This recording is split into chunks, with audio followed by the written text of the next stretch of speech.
Okay. Welcome to the Floor Academy podcast. I'm your host, Kyle Hedin, owner of Illustrious Hardwoods in Mesa, Arizona. This week, I've got Nate Hall joining me. I want to encourage everybody to learn while they earn. Podcasts and audiobooks are great while we do what we do.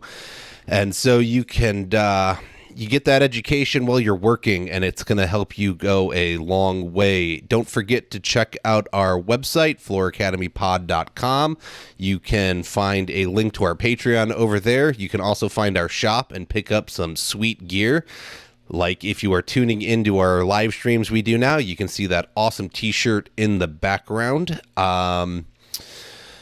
We are going to get into what Nate learn to do, and that is invoicing the retailer. And so instead of walking in and saying, how much do you pay? Nate figured there was a better way back in the day, and we're going to jump into that in just 1 second. The Floor Academy podcast is sponsored by Tralama, the trade labor marketplace, where businesses can find skilled trade labor, such as flooring installers, and where flooring installers and other skilled tradespeople can find permanent or project work. You can set up your profile at tralama.com. That's TRALAMA.com, or download the app from the Apple App Store or Google Play. And remember, Tralama is always free for skilled tradespeople. Nate, welcome back to the show. Thanks for joining me again. Oh, you're very welcome, and it's great to be here. All right. Let's have you start with that sweet intro for those of the audience that don't know you. Tell us, who you are, what you do, why you do it, how long you've been doing, all that fun stuff. Yeah. So I started in 1975 working with my stepfather for 25 cents a yard. Which was okay. 70s prices were still pretty cheap. And I mean, a 6-pack of beer was less than $2. So, 25 cents a yard was okay. Working weekends, summers, the occasional, you're going to be sick today because I have a big job. Then as soon as I turned 18, I just said, screw this 25 cents. I'm going to get a real job. And I worked in a couple of different foundries, a bunch of different factories. And I quickly realized how great the trades were, going to the same place, the same time to do the same thing with the same people every day until you die. Just didn't have that, the same pizzazz that the trades offer. You can go and meet people and see things and do things, build stuff with your hands, and turn around and at the end of the day and look, I did that. That had a lot of value.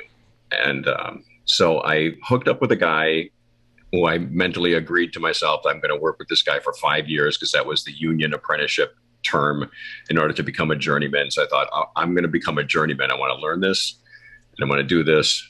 And I did. I got that doing commercial work with this guy. We were doing high-end hotels and sleazy apartments and friends of friends. So, that was the extent of my residential experience. Mm-hmm.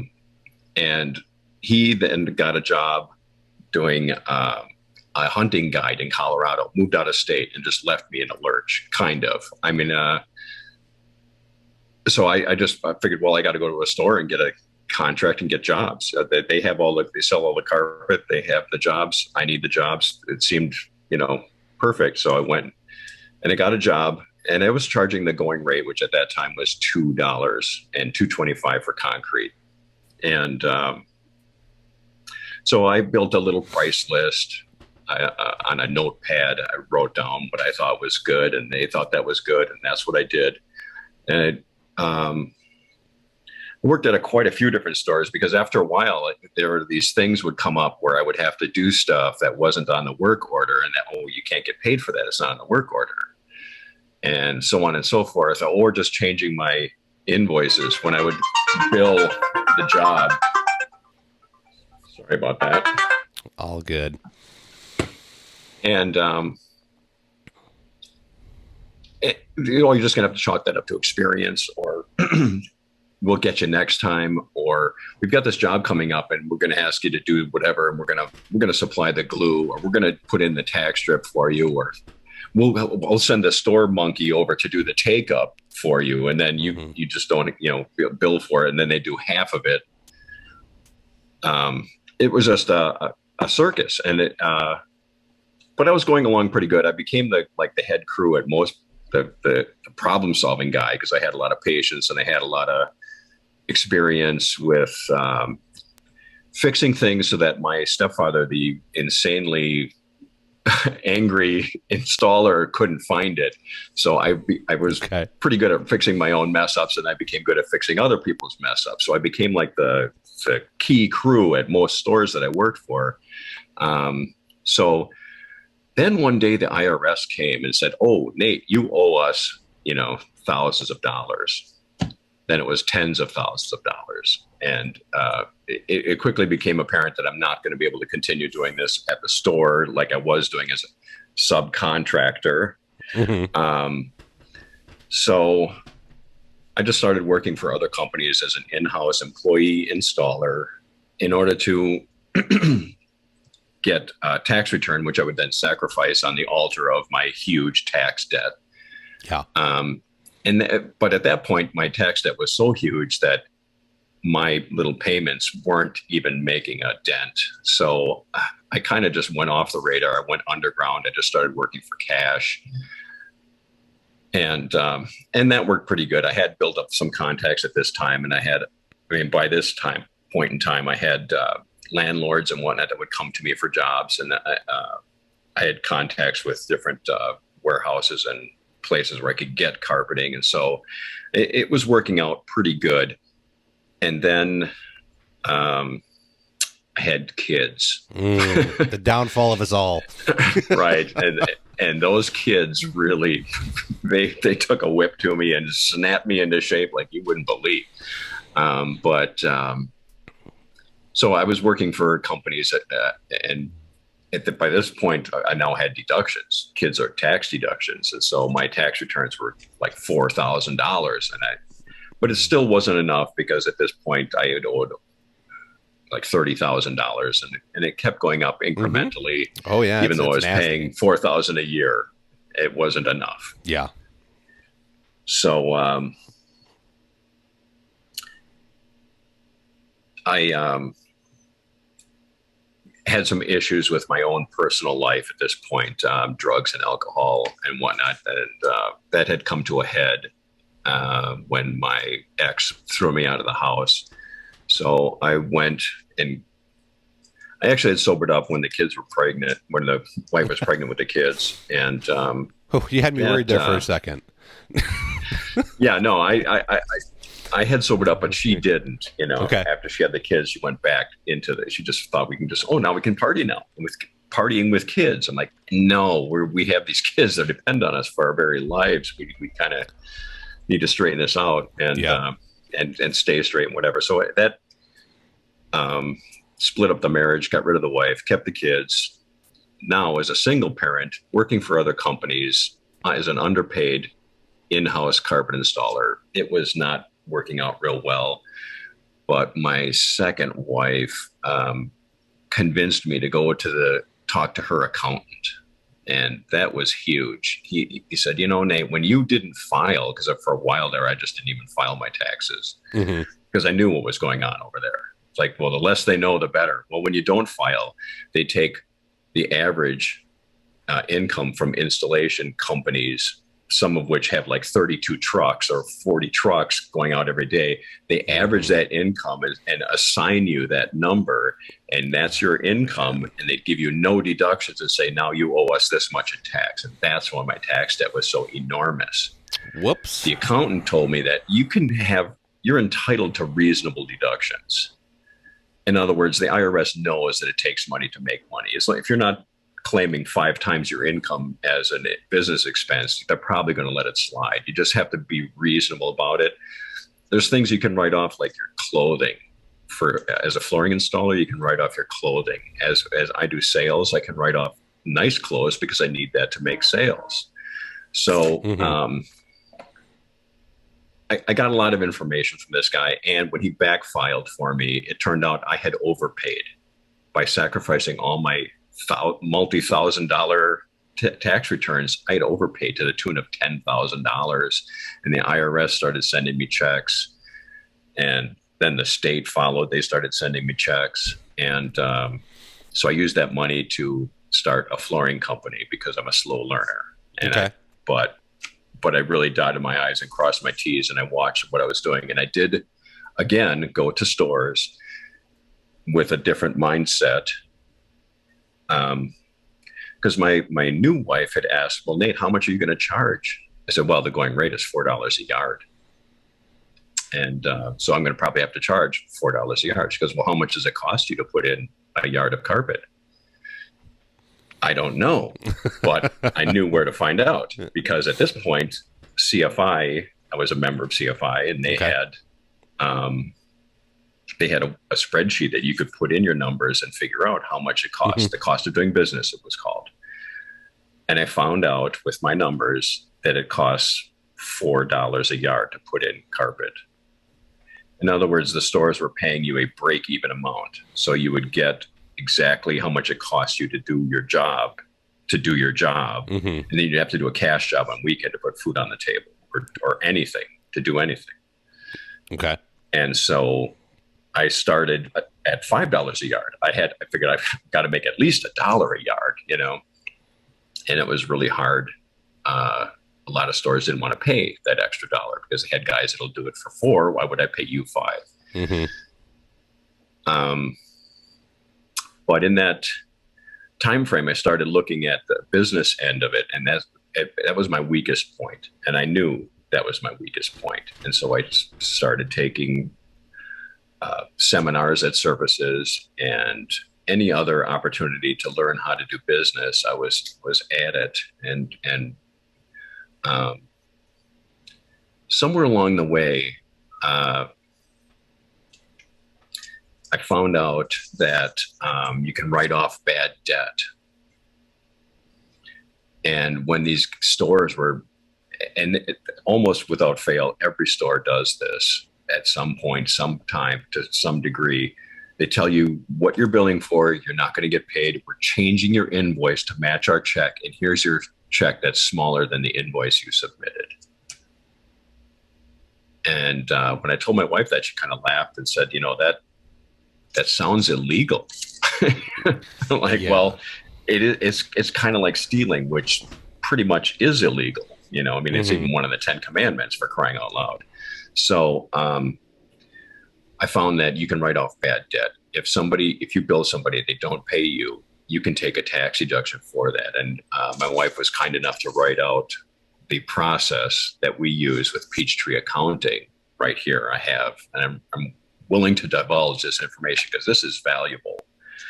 When you're not getting paid, you don't have the money, but at least you can write it off on your taxes that you did the work and you didn't get paid. So at least you're getting something for your effort. And when I found that out, I started overbilling like a maniac. It was like my religion. I billed for everything. And to this day, I started at $2 a yard. I included nothing. And now I'm at $9 a yard. I don't include anything. I included everything for $2 a yard, and I include nothing for $9 a yard. Okay. Pickup and delivery is extra. Tax strip is extra. Everything is extra. I have on my price list, the installation includes the installation of the pad, the installation of the carpet, and cleanup. And everything else is somewhere on this price list. Everything else that I do is somewhere on this price list. So back to the bad debt. So you pull up the invoice and write it up as bad debt. And you pay the invoice to a cash account called undeposited funds. You set that up as a 1000 series account. You may need to create this account if you don't have one. And it's like a business expense, basically. You write a journal entry to enter the amount as a bad debt expense. If you do not already have an account, you write this up as a 6000 series account for your bad debt. Then you credit the amount to undeposited funds account, and you debit the amount to the bad debt expense account, and you save the journal entry.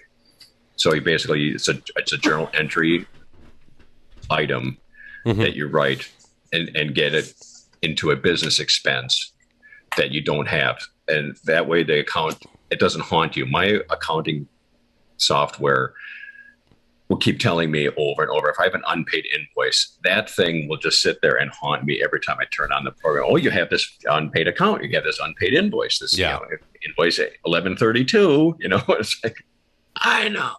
So anyway, when I got that, my last 2 stores that I worked for were notorious invoice choppers. And stores will tell you, just turn in your bill. That's your invoice. A bill is an invoice. Invoice is a bill. So that's what you're asking them to pay you. If you back up a step, I mean, when I was working at stores and I didn't know that I was an employee and they were telling me I was a subcontractor, and I believed them and acted as a subcontractor. As a subcontractor, I'm allowed to turn down jobs if it's not profitable for me. If I'm going to lose money on a job, why would I just go and do it? You may feel like you're trapped and you have to do this for the store, or the store will fire you, or they'll just sit you down. They'll give you some short days. And these are all tactics in order to force installers to shoulder the burden of the labor costs. And if you run a payroll and you have a guy or several guys working for you, you know how expensive it is to run a payroll. So if a store can get out of it by calling you a subcontractor, even though you're an employee, you show up at the same place to do the same thing for the same people every single day. And if you don't even know what your job is, you show up in the morning, they just load your truck, you're an employee. I agree. That is not a subcontractor situation. Well, and I just, there was a post yesterday in one of the groups, and this guy came on and he was like, how do you all pay your employees apprentices? Do you give them W-2s or do you give them 1099s? And all these people it depends on your business setup and, this, that, the standard everything. And all these people are coming along and they're like, you need a W-9 and you're going to 1099 them. And I was like, look, if it's truly an employee, it's you got to get a W-2 and do the W-4 thing, and taxes should be withheld and all this fun stuff. Yeah. And the guy finally came back and responded. And he was like, well, I'm young, I just started, and this guy is saying that I don't want to be on payroll, and it's more lucrative for me to be for him to 1099 me. And I was like, that's because most business owners are uneducated and they want to tell you that they're you're a subcontractor because it saves them money. And that's not. Yeah, it is lucrative for him. Correct. At $22 an hour, man, you're not going to get ahead in life saving a third of your money for taxes. And you don't have. And then what? This guy's providing all the tools. And so he's never going to hit standard deduction or get over standard deduction. And so what good does it do? This industry is just plagued by poorly run businesses that are skirting corners, and the installer gets affected the most oftentimes because we're the least educated on it. And it's great. We're great with our hands, which is awesome. Somebody's got to do it, but somebody has to teach the business skills. And like you said, you went out and you started learning, and now you dug yourself out of that hole and you're getting ahead, but it's not an easy journey, because most of these guys, they don't even understand that things like this podcast exist, or how easy it is to go and get this information and take a step forward. It goes back to that question of, everyone walks in the store or they see a post online and our initial response is, what do you pay? Not, here's what I pay, will you meet me? Or can we negotiate? Or are your rates negotiable? Right? Like the first question is, what are the rates? And that's the wrong question. Well, not only that, but even back one half step further, jobs are like fingerprints. You cannot just say this number is going to cover any and all things that you run into in a floor covering situation, because they're as unique as fingerprints. You can even be in an apartment complex, and the 2 bedrooms and the 3 bedrooms and the 1 bedrooms are all different from each other. Even though it's the same floor plan, there's 3 inches here, 4 inches there. The closet is deeper. There's always something. Yeah, they're always unique. So just the one size fits all mentality has to go. That's called commoditization. The box stores have commoditized installation so that the public thinks we have free installation. Oh, installation is installation. everybody does. Oh, you do installation? They think they know what you do, and they don't. And they think that the only difference between your installation and his installation is the 35 cents or whatever, the price. Yeah. And that's just not true. This is a craft. And the fact that we've lost that is heartbreaking to me. I love this. And that's why I went through that through that anguish of trying to figure out how can I make money off of this?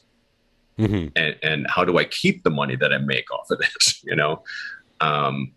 Because I love doing this. I am still doing this. And this is a 20-year-old's job. I don't know if you notice, I'm not 20 anymore. Yeah. And I'm still doing it because I love doing this. They will take my knife and pry it from my cold, dead fingers, because I will do this all the way to the bitter end. And like I said, it's just heartbreaking to see all these things that have happened where we used to have mechanics or craftsmen or tradesmen, and now we have, installers, and we're looked down upon. Sure, we work on the floor, but it doesn't mean you can look down on us, Well, yeah. It's interesting that other areas, the trades are looked upon very highly. Like I have some people that I've, through the podcast I've met that are down in Australia, New Zealand, even in England. Like tradespeople are very well respected. And you start talking about how, you're a carpenter or a plumber or a flooring installer here. And it's kind of like, ew, dirty. Like, right. It's not. Somehow when, excuse me, somehow when the trades were kind of phased out of most like high schools and middle schools and stuff, and that college agenda got pushed. Yeah. There was like this negative connotation that started getting associated with tradespeople, and that it's dirty, and you're less than people if you do it. It's weird because it takes tons of skills to be able to do what we do. And just because you may not have, actually some of the smartest people I know do installation, but, generally it was like, oh, hey, you're failing your classes over here. Let's push you over here into the welding class or the auto body shop or whatever at the high school. Right. And like, you can excel over here. And just something weird happened along the way, and it doesn't make any sense to me. And so I think that's helping this. Don't get me wrong, there's retailers that want to pay fairly and do pay fairly, and they will take care of their people properly. But I feel that the system is broken by and large, and that the installer is being taken advantage of in most cases across the country if they're not representing themselves well. And those few stores are usually a guy who managed to make some money and or had a couple of really good jobs and got himself a property and set up an account. And now he runs a store and hires installers and treats them the way he wanted to be treated. And those are rare finds. Most stores aren't that. Most stores are business majors that got into it, or, because their dad had a store or whatever. There's a situation going on where it's always been like labor and management, and that's since the beginning of the Industrial Revolution. There's there's two sides of this thing, and labor can't get by without management, and management can't get by without labor. So as long as we're in the same boat, let's just row in the same direction. Let's kind of, we can do this. Teamwork and cooperation will get you a lot further than competition and taking advantage of your labor force and that sort of thing. Mm-hmm. Sure, you might puff up your bank account, but I believe there are prices to be paid for that kind of thing when you take advantage of other people. It's kind of like I worked at a company with a bunch of other installers, and we would, like guys do, joke around and denigrate each other and insult each other and whatnot. But there was a line, like you wouldn't insult somebody's work, and occasionally something would happen, a job would bounce or whatever. And then, so that would go through the shop, and then it would happen where you guys would talk bad about other guys' work. Inevitably, the person talking would have a job fail within a week. It's like the scales seem to balance. Karma, God, whatever you want to call it. You know, the cosmic muffin watches all and sees all and knows all. And I have been that in that receiving end and giving end of that, where people were talking about my work and then their jobs are falling apart. I would talk about somebody else's work. I was at a store recently trying to get an account with a LVP manufacturer. And I told them, well, if you have, jobs, high end work or whatever, that's my specialty, and I'd be happy to do that. And I said the phrase, I don't get callbacks. And the guy said, everybody gets callbacks. And I'm like, well, I haven't had one in 5 years, so I pretty much don't get callbacks. Within a week, I had 2 jobs. There's the phone ringing. Yeah. So, it's just, I just think if you're taking advantage of your labor force, you're paying for it somewhere else in your life. For sure. I just think I'm with you. Like there's got to be a balance. And I get as a business owner that you have to make a profit. If you're taking the risk, like you have to make a profit. How much profit is the right amount? Or is it that perhaps the rate should be higher? Because you were talking about trying to, the going rate was $4 a yard and you were charging $5 a yard. And this was, when was that, Nate? Like what? That was early 90s. Early 90s. Okay. So here we are 30 years later and you've gone from 5 to 9. Now, granted, your 9 is not including all of the extras. Right. But if you look at it, 9 is my lowest price. Okay, that's my starting point. If you took $5 and put 3% on that every year for 30 years, I highly doubt that rate kept up with inflation. Yes. I don't know what the number is. Somebody can do the math. I'm not going to sit here and multiply 5 times 1.03 30 times, and I know there's a quicker way. I just don't remember the formula, but it's, it's got to be higher than 9 at this point. And that's the silly part why is it that the rates don't seem to keep up with what we do? Why, granted, carpet rolls out in a big, giant 12-foot roll. Okay. And a good day, a guy by himself in his 20s and maybe 30s can do like 100 yards by himself. Maybe he needs help. I don't know carpet. But in that same amount of time, I can go install 400 square feet of LVP and make more money. Yes. Well, it's ridiculous. I had a job. Now, this is back in the 80s, and we tore up the old linoleum, and underneath there were newspapers from 1927. And we're looking at the newspapers on lunch break. I was working with my stepfather at that time. So I saw an ad for carpet with installation at $2 a yard. And that's what we were getting. That's what I knew he was charging that day. I was getting my 25 cents. I said, look, carpet installers haven't had a raise since 1927. For the most part. And he said, yeah, but in those days it was 3/4 goods. Carpet was 27 inches wide. That was it. And you hand sewed every 27 inches a seam all the way across the room. Jeez. And now we have 12-foot looms, 15-foot looms. We're able to put in 100 yards. In those days, you'd put in maybe 20 yards on a good day.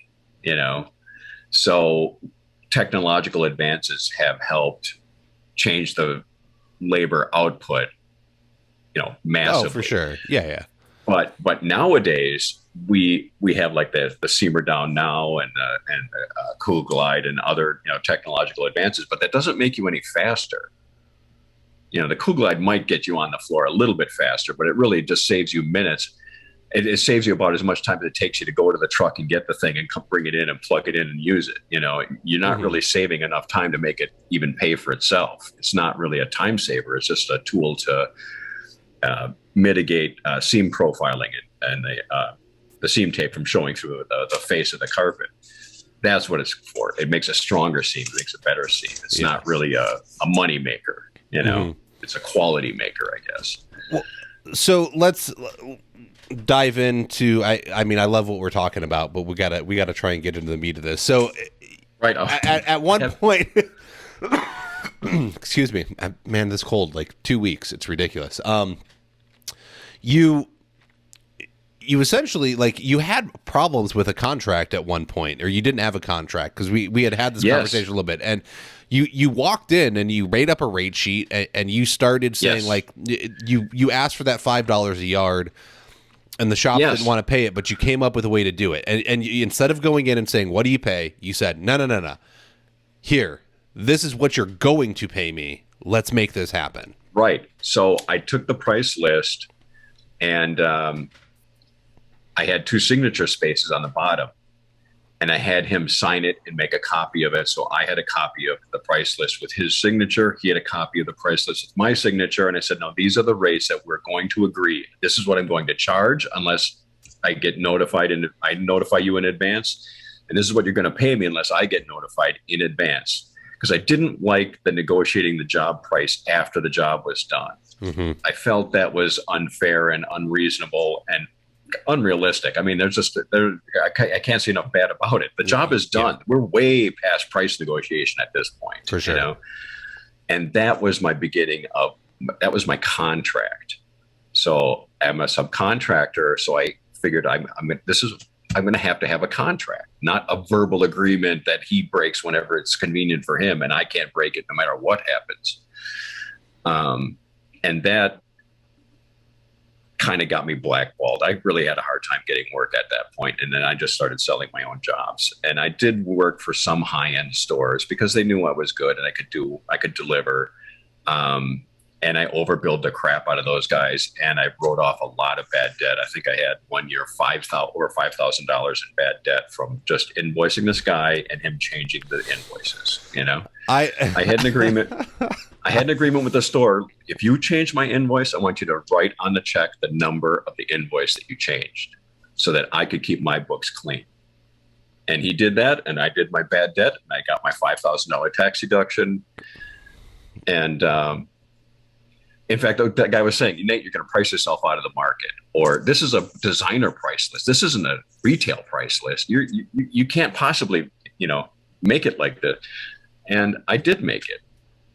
And, oddly enough, that store is no longer in business. I don't find it surprising. I really don't. His business advice, to me, would have put my business out. And I didn't take it. And then he did end up going out of business. So there were other mitigating factors and contributing things that added to the store going defunct. And that was... he sold carpets and rugs, and I did the carpets, and he sold rugs. People were getting rugs cheap online. You can't make it selling rugs, and he didn't have enough carpet business to support the store. The store was his grandfather's. It had been going since 1909, and it just went under a couple years ago. So there's a lot of stuff going on in this field, and I think it's a good time for installers right now. We kind of have the hammer and we can kind of dictate things, but we still have to pay the IRS. We still have to be smart about it. If you're a subcontractor, then get yourself a contract. You can't just say you're a subcontractor because someone's calling you a subcontractor. You actually have to be a subcontractor. You have to have invoicing. You have to have a contract. You have to have a choice on the jobs. You should know where you're going before you get there. That kind of stuff. These are all just basic tenets of business. Yeah. Well, and I think it says something to be able to go in and negotiate rates. And at, you brought it up earlier when we were talking, you talked about since the Industrial Revolution, there's like the labor side and the management side, and it is a symbiotic relationship. We need each other, right? Like, we as installers, even if there is a shortage, we can't just go... And everyone, we could all stop working for the stores and turn them all into literally just retail shops, and then everyone has to make a phone call and find installers. And could we survive? Probably. But even within that, people would still start underbidding, and I'm starving over here, and I got to feed my kids, and I'll go do the job for this just to get some food on the table this week. And we have to go in and we have to talk. And when retailers say like, I can't pay you more than the next guy, I don't buy it. Because there are different skill levels and there are different qualities of how well you do a job. And honestly, if the guys are going to talk about what they get paid in the back, that's on them. And then if you want to know how to make more, go to the guy and be like, well, why don't I get paid that? How do I get paid that much? Well, you didn't negotiate that rate. You want to negotiate? Let's negotiate. That's business.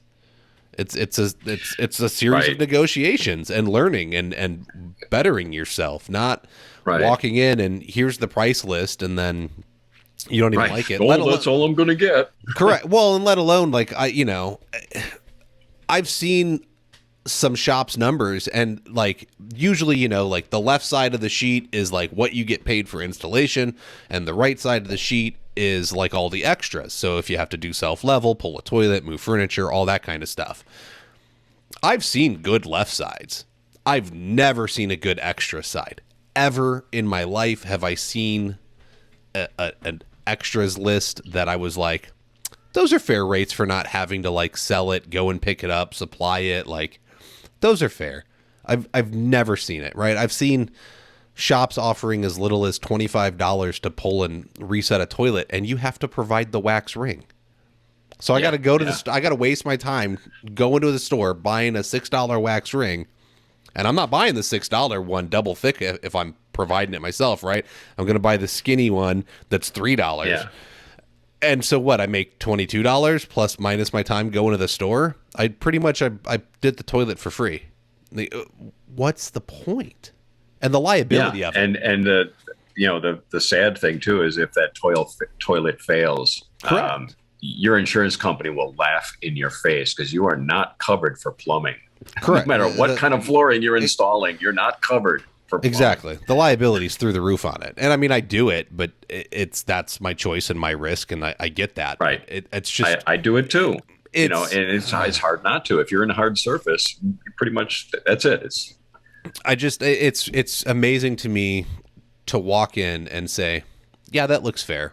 And it once again, I'm pretty sure it's got to come down to a lack of business education. People don't know the cost of doing business. And like you said, you went and used a worksheet that CFI had and had made up. And I've essentially done the same thing. And on the Floor Academy website, there's a business budget worksheet now, and it spits out a number that says you should make this much per day, which really you should look at it by week or month. But when you look at it per day, your daily survival in Florida is not going to be peanuts compared to your daily survival in Minnesota, Yes. I mean, and region does play a factor. Look, I get it that, if we look at our buddy Ken Ballin, right, like second and third beach homes, pretty lucrative place to sell things. If you're doing he's very fortunate to be there. Correct. But if you're looking at, same thing. If you go out to like Manhattan and you're working in New York, the cost of living is through the roof. Whereas if you go to like Podunk Farm in Iowa, cost of living is a little bit different. And so I get that there's going to be regional differences, but for the most part, honestly, like we're craftsmen and we have a skill that other people don't have. They need us. I honestly, I don't see any reason. Like my number's $100 an hour. I don't think anybody should charge less than that or make less than that if they're going to run a business and try and make some money in this field. Yeah, and my numbers are different because I have no payroll, and I'm very careful because of my years of starvation wages. I'm very good at keeping a low overhead, and so I don't really need that much. I have a nice home. I have a nice wife. I put one of my kids through college. This industry has been very good to me, and I feel like I owe the industry, and I do a lot of volunteer work. I sit on the board for Wisconsin Board of Flooring, Wisconsin Floor Covering Association. I sit on the board for nothing. I do a lot of work with CFI. I'm on the several committees with them that I do for nothing, because I'm trying to better the industry, trying to help. This industry has given me a lot, and I feel like I owe it to them. On the other hand, parts of this industry, like retailers out there, and I know most of them in the area, and a lot of them are kind of shystery and rip-offy, and I don't feel like I owe them anything. I don't do any work for any stores anymore, and I'm very grateful that I don't have to put myself in that position. But there are people that don't have the gumption, the wherewithal, the go-get-emness, and all the other things that the intangibles that are required to run a business. And those guys are just at the mercy of these stores, and I think the stores are systematically winnowing out installers. And we're to the point where we're getting to the point of critical mass. And jobs aren't not going because of lack of installers, because there's always somebody with a pulse who says, I can do flooring. And we'll get that guy, know. And so, but we're getting close to that point. A lot of installers are white-haired old men. We're not going to last forever. Yeah. No, all right, give me 1 second here. We're going to dive right back into that. What's the hardest part of starting and growing a flooring business? Getting clients. If you're serious about taking your business to the next level, you need a marketing partner like Traffic Digital. Traffic is a full-service marketing agency that works with flooring companies all across the country. They'll help you get a continuous stream of clients using the most modern online marketing techniques. So visit www.trafficdigital.com today to sign up for free marketing analysis. And remember, Traffic is with a K. No, I mean, you're right. The average age of the installer is over 50. There's not as much young blood as there was. And, kids are lazy. And look, I got episodes on all that stuff with Gen Z and millennials and Gen Alpha coming up, right? My son's 12, so he's going to enter the labor force in a couple of years at some basic level, most likely. And installers are in a good position to negotiate at this point, in my opinion, because there is a lack of skilled labor. Keyword being skilled. There's plenty of laborers, but there's a lack of skilled labor. So Agreed. And I believe that is the fault, and not to point fingers, because it's a very multifaceted problem. There is a lot of moving parts to the problem. And some of it is right here on our shoulders.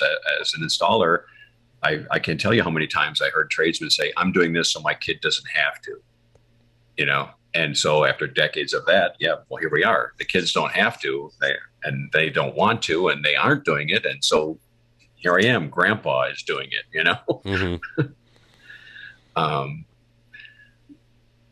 But I think necessity will drive the price up to the point where it'll start being attractive again. Guys will start going into it. I ran into a kid I went to get my emissions test, and the kid at the mechanic's like, oh, florist, like floors? I'm like, yeah, I'm the Enchanted Floorist with 2 O's, and it's on the side of my truck. And he's like, wow, so you like install floors? I'm like, yeah. And right there on the window, carpet, wood, vinyl, tile. And that sounds interesting. Now, if I had been running a payroll, I would immediately pounce on that kid and poached him. Yeah. I trained another guy when I was working at for other businesses, and he was poached from a mechanic. He was a young kid working at it because he's already doing stuff with his hands. He already has a little mechanical aptitude, and that's where we're going to probably find our next labor force. People who are already working. They already know I have to sweat for a paycheck, and that you say, well, you can sweat doing this, and I can show you how to make money doing this. And that's my selling point. If I ever take on another apprentice, I doubt I ever will again, but that's my selling point to an apprentice. I can show you how to make money at this. That's showing a guy what to do with a knife is one thing. Showing him how to make money, that's where the rubber meets the road. Well, to me, from my limited perspective in this industry, with coming in 6 years ago and really choosing to be here, I see the installer shortage or this lack of skilled labor. Personally, I look at it as the installer's fault. It's been bad pay, poor training. There's no business training going on anywhere. And so you you had these people produce a poor apprentice, if you can even call them an apprentice, right? Because they're just a helper. I needed help. I hired a helper. Somebody with a pulse and two hands. Correct. And so that person looks at the invoice and says, well, you're only paying me $20 an hour. Like, I want the $5,000 in the week. So he goes out and he's like, well, $4,000 in a week is better than $20 an hour. So I'll charge 4. And then he hires somebody for $18 an hour and they see the $4,000 invoice and he says, well, I don't want $18 an hour. I'll go charge $3,500. And it just, it's perpetuated over and over and over and over. And now we have all these people that kind of know what they're doing, don't really know what to charge. They don't know that they're running a business, even though they are. Right. They're walking into shops and they're saying, well, how much do you pay? Yes. It needs to stop at some point. And so if this skilled labor shortage continues, the skilled labor will be able to charge a premium. And there are people charging premiums right now and realize what they bring to the table. And so that will attract people in. It's going to become very lucrative to be in this industry. And you can go from, if a good salary is, 150,000 a year, maybe we get up to 250, 300. And that's like a normal salary because it's so lucrative to do this because there's nobody doing it correctly. That's going to draw people in because, well, why do I go work for 60,000 over here in an office if I can learn some kind of skill and make that money? The labor pool will get bigger. The rates will come down. The key here is that we have to teach the business skills. We can keep the rates up. We don't have to lower the rates a lot, but we have to teach people how to keep their money. Yes, when you have the conversation for pay rates, you have to have the business conversation. It's not my rent and my food. My kid needs braces and that's whining and complaining. That's not a business conversation. What you explain to them is that my overhead is X and my pay is Y. And I need it to be Z because a Z will cover X. It needs to be a business conversation, and there again, that business skills. I had a conversation when I brought one of my new price lists in. Every year, I bring in a new price list with the 2 signatures, and on there was $75 an hour for installation of tack strip. And the guy laughed. I'm not paying for tack strip. I go, yes, you are. Either I'm going to charge you more per yard in order to cover the times when I put in tack strip, or I'm just going to charge you a fee every time I have to put in tack strip, even though I don't do it every time. But when I do, I want to get paid for the tack strip. I want to get paid for the time it takes to install the tack strip. And I want to get paid for the trip across town to get the tack strip to be in my truck so I have it when I need it. Yeah. I have to stock the tack strip, so it takes the opportunity cost off of that money. I don't have that money anymore because I have to carry 3 different boxes of tack strip in my truck at all times because I don't know what I'm going to need or when I'm going to need it. And he nodded and said, okay. And because it was a business conversation. See, it wasn't like, oh, I have all these things that I need money, or I saw online somebody is charging for this,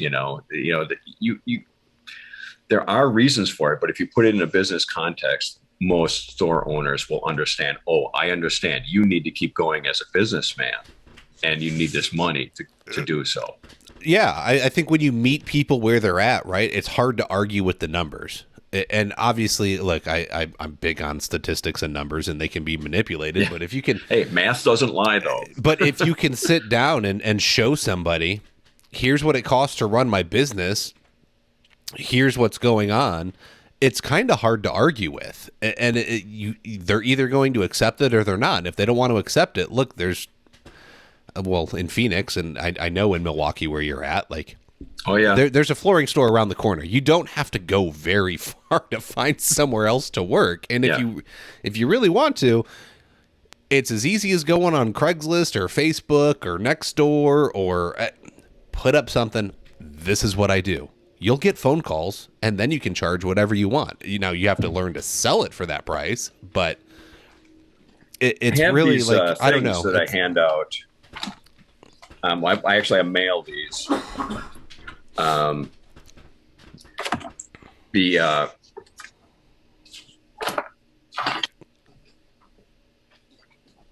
Here we go. The Enchanted Floorist referral card. Okay, so I give these to people when they pay me, and I have their name and address on there, and their phone number and email is all on the card. Yep. And you give this to your friend who needs flooring. When they buy from me, they give me this card and I send you gifts. So when you give me a referral, gifts magically show up in your mailbox, whether it's a Starbucks or a grocery store gift certificate or whatever. And there's a space on the bottom. You can check what gift you want. So this way, I kind of push my clients to get me more clients. Yeah, no, it's a great way to do it. So I have kind of unpaid help giving me jobs, you know. And if I'm in a neighborhood where I want to do more work, I have a little site sign that I take out by the street and I put it up there, Enchanted Florist, working magic on your floors, you know, and my phone number on there. So the neighbors, they see my truck. They obviously know that I'm there putting in carpet, but they also have all the information right at the end of the driveway. They can write down my phone number. I'm going to call that guy, or I'm going to go talk to Marge after he's done and see how good he did, you know? Yeah. And I make sure Marge tells her how great I am, you know? That's exactly it. And these are business things that you do to make your business healthy, you know? And the writing off bad debt. If you don't have a business of your own, get a contract with your retailer, you know? Just use your price list. My price list used to be one piece of paper and it wasn't even that full. Now my price list is 3 pages. I'm thinking of adding a few items. But I love it. You just, getting the price list agreement is a great way to avoid that negotiating the price after the fact. Is almost without fail, all stores will do it at some point. You know, and I've had stores come to me with jobs that, look, I know you charge this much. Can you do it for that? You know, I'm like, well, what is it? You know, if it's a big open room and I'm spreading glue, I mean, I've done huge open areas, like the most with 480 yards in one day by myself. And the wife just mentioned it to a friend of mine, Scott Zito. Yeah, Scott was like, he's really a hard worker. He's like, oh, he's not like he used to. You know, and she mentioned that day. I'm like, yeah, it was my kid's daycare. It was 2 giant empty rooms. I just rolled the carpet out, trimmed the seams, flopped it back, put the glue down, you know, and I got it all covered in one day. It was just, if I have a job like that, yeah, I can take some kind of consideration and give a price break. That particular job was at my kid's daycare. I did that job for daycare so that my kids could go to daycare while we work, you know. Well, and there's another negotiating tactic, right? Like you swapped labor, like, hey, I'll do this and we do that, and I love that. Barter. I got a bunch of, actually I have a dentist appointment this upcoming Monday, and I hate dentists. Me too, but I hadn't been in 20 years, so you know I had to go, and finally I met a lady that was a dentist, and so I was like, you want to barter on your floors here? And she was like, yeah, I do. So it worked out well for both of us, right? Nice. So I think this is the last appointment I get for free, but that's fine. Right, so she's probably figuring you're going to be a long-term client. She'll get the money back later if she's a dentist. She's probably not hard up against it where she really needs money, you know? No, well, okay, so her husband's a pilot. This is amazing. Oh, those poor people. Yes, I know. They're hurting for cash. No. They put the plane that he was on out of service before COVID hit, and then COVID hit, and he was high enough in the numbers for like the union that he sat for a year getting a paycheck. Nice. Yeah. They're so hard, right? Like, granted, they have multiple kids and all the kids have cars and it's a big house, and it was very nice, and they like to go on trips and stuff, but they're fine. The like measly $4 or $5 grand of work I did and bartered for, you know, dental work is nothing. Right. A couple hours. It's Right. not Essentially, probably 2-3 hours of dental work. so. But yeah, I think But that's a great way to do I it. did a job for a guy, and he said, "Well, I don't know how it came up. We were talking about car stereo, and he had a car stereo that he had taken out and replaced it with a better car stereo. And we were talking about the car stereos. He goes, "Well, I have my old Craig, cassette deck. If you want, you can knock $100 off the price. I'll give you this cassette deck." I'm like, Okay, dude, that's like a $500 cassette deck. Yeah, I'll do that. correct. Yeah, and You never know where it's going to come from. That's correct. the point, And I mean, look, I've done a 3rd-story condo. If you think of that, then I had to do self-level in that 3rd-story condo. Oh my God. So the delivery rate was higher, the installation rate was higher, the self-level cost was higher because hauling boxes and self-level up 3 flights of stairs by yourself. Yeah, no, I'm not interested in that. Like, I'm gonna get paid because it takes longer. And then there was no parking, so it was 100 yards to my car or more. Yeah, because I was on the street that you couldn't park in the complex. Even if you did park in the complex, it was like 200 yards to get to the car. It was a nightmare. So yeah, you can't, when earlier you said like there's not a one price fits all situation. It's knowing your average price and then being able to manipulate it, negotiate, and do the business thing to make it work per job. I came up with a multi-floor upcharge just for that reason. If you're in a high-rise condo, you are going to spend a significant part of your day standing in front of an elevator waiting for the light to come on, the door to open, so you can even start to go somewhere, and that, for me, and any flooring guy, you're probably making at least a dozen trips to the truck. Well, times, how many 30 seconds in front of the elevator, it doesn't take long before you're at an hour, and then your cleanup, it's another dozen trips, so I just started charging for multi-story fee. And if it's somebody's attic, that falls in the multi-story fee because I'm climbing all the way up to your attic and all the way back down every time I need something. Someone's going to pay for that. I'm not just going to take it in the shorts. Yeah. And it's the walking in and asking, what do you pay? Like, you're never going to get that stuff built into your contract with a retailer, and you're never going that'll to be that'll be the first thing they cross off the invoice. Well, it's not just that; it's that it's like you said, right? I did my one job for the Home Depot subcontractor in the area, and you walk in and they hand you a work order, and you call the people and you take off and you go. You have no idea what you're walking into. Well, yeah. A salesperson that's not an installer looked at this. They only want to make the sale, so it's just not.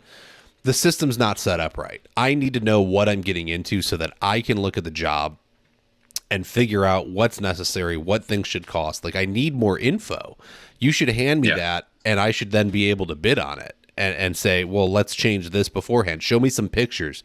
Do a quick video walkthrough. Give me something so that I can better assess what I'm agreeing to, because not everything's walking into a new construction build and it's a single story on concrete and you throw down some tack strip and you cut some carpet and put it in, or you're putting in, you put some patch or leveler and you start installing a laminate or a LVP and you're done. It doesn't work that way. Yeah. And it's funny you mentioned Home Depot, but they came to town quite a few years ago, and they were like the big boy on the block, and everybody was trying to get that contract. And I worked for a company north of here at that time, and we got the Home Depot contract in Grafton, my hometown. And then we ended up with the Home Depot in Fond du Lac, the Home Depot in Appleton, and the Home Depot in Green Bay. So our company was doing 4 different, and Capitol Drive. We did one down in Milwaukee. We did all those Home Depots. And we were sharing the contract. There were other companies in the Milwaukee area that also did Home Depot work, Ideal Carpet Service and Pat's Masterpiece. These are the biggest companies in the state of Wisconsin, which is to say they were the biggest in Milwaukee.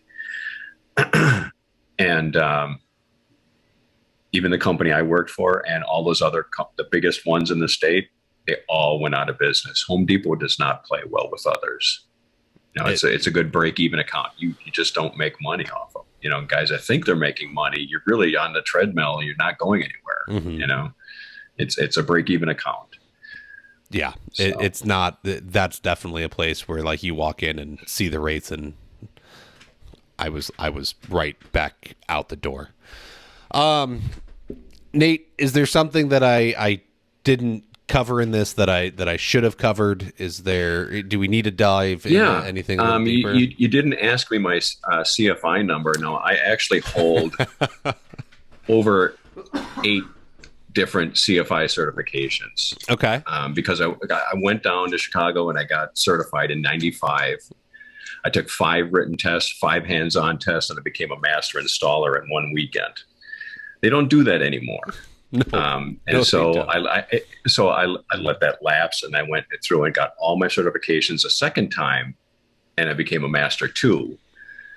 And I found out there's Alan Legator is another guy who did the same thing. He's a master and master 2 installer. But there's only, as far as I know, Al and I are the only 2 guys that have that distinction of being a master and master 2 installer. My number is 1291. 291. Okay, very early on.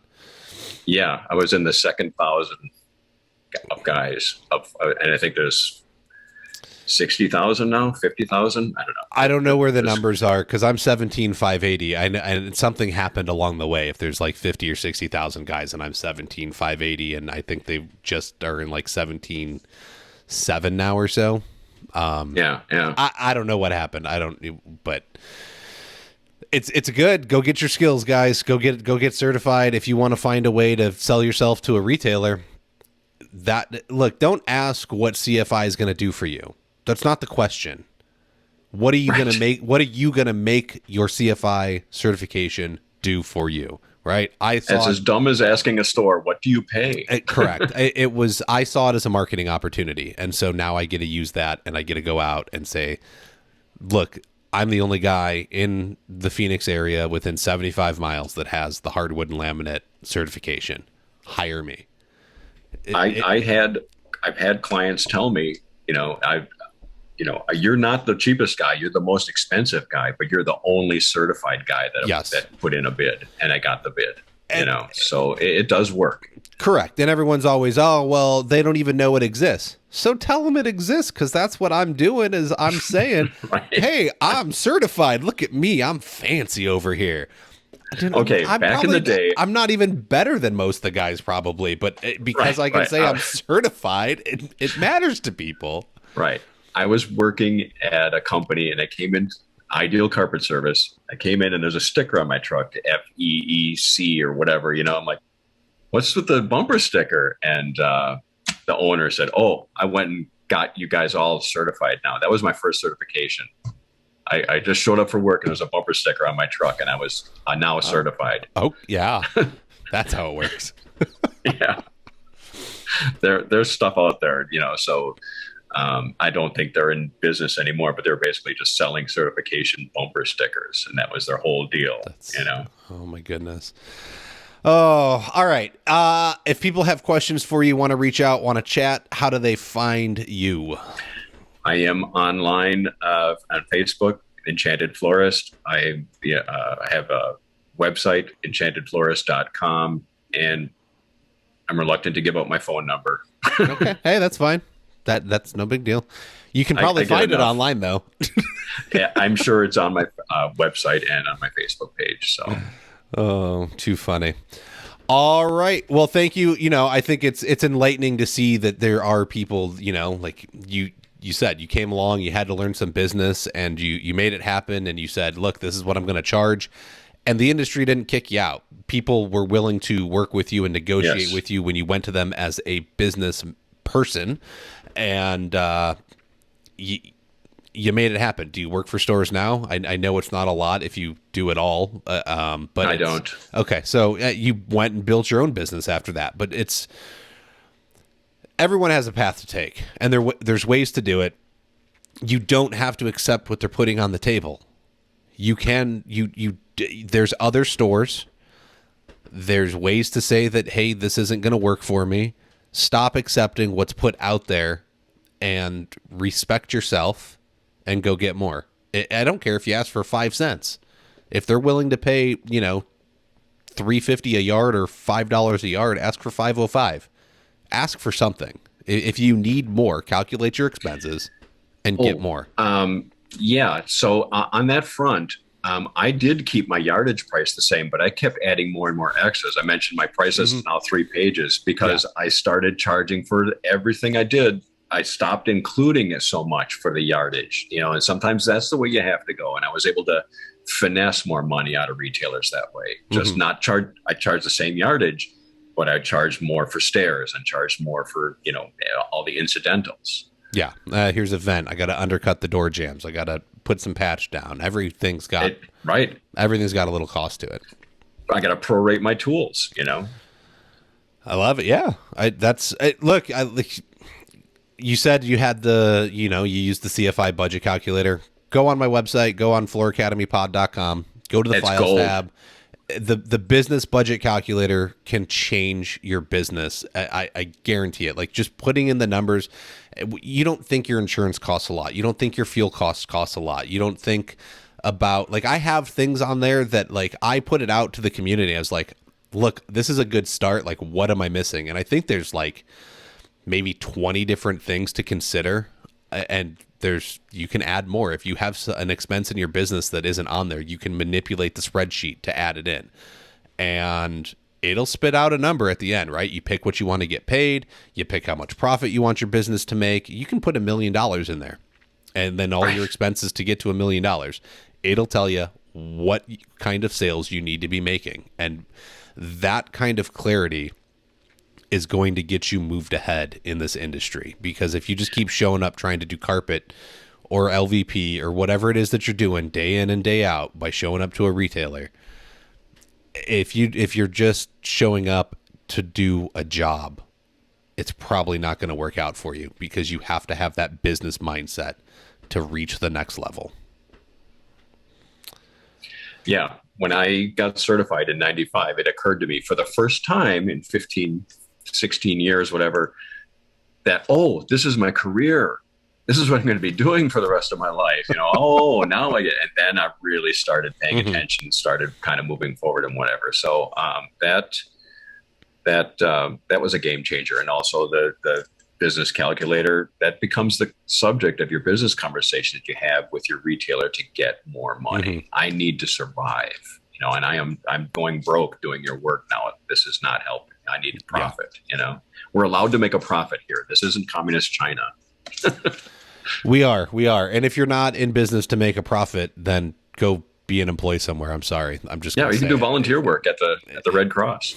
I'll hire you. Come work for me. I'll find you work. I promise. If you don't want to make profit, shut your business down. Like, it's even nonprofits have to make money because they have expenses to pay out. They have overhead to cover. They're not supposed to end up with extra, but you have to generate money. It's not everyone's there volunteering and doing it for free. It's still generating some kind of money. So, all right.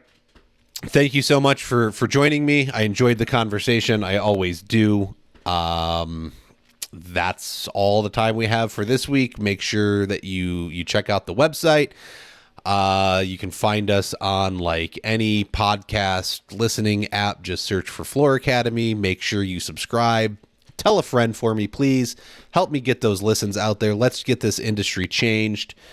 And I don't know. I'm really bad that I switched to video and I don't have a script to read for a lot of this stuff. So I'm sorry, guys. I'm figuring it out. I'm gonna get it done. All right. Flooring Domain is an award-winning online flooring directory and service marketplace that helps you find more customers, grow your online presence and reputation, or your brand. Whether you are a carpet store or flooring installer, perhaps a tile contractor, there are jobs for everyone with a daily stream of clients visiting Flooring Domain and looking for experts like you. Flooring Domain offers a free listing option that allows you to find new client leads. You can set up a free account at Flooring Domain by visiting flooringdomain.us. Have you ever tried to install LVP on steps only to struggle with the solution for the stair nose? Introducing Snap Caps by SnapTech. You simply send SnapTech the exact LVP your client selects, and they'll turn it into a perfectly matched stair nose that clicks flush into the tread plank for a simple and reliable solution. Visit www.snaptech.biz to learn more or order. Thanks, everyone. Thanks for tuning in, checking out the live streams. They're just going to be happening whenever I schedule these things. There's never going to be an official schedule. They're just going to pop up. Go head over to the Floor Academy Facebook group. That's where you can check them out. Get in there. Keep the conversations going. Until the next one, we'll catch you later.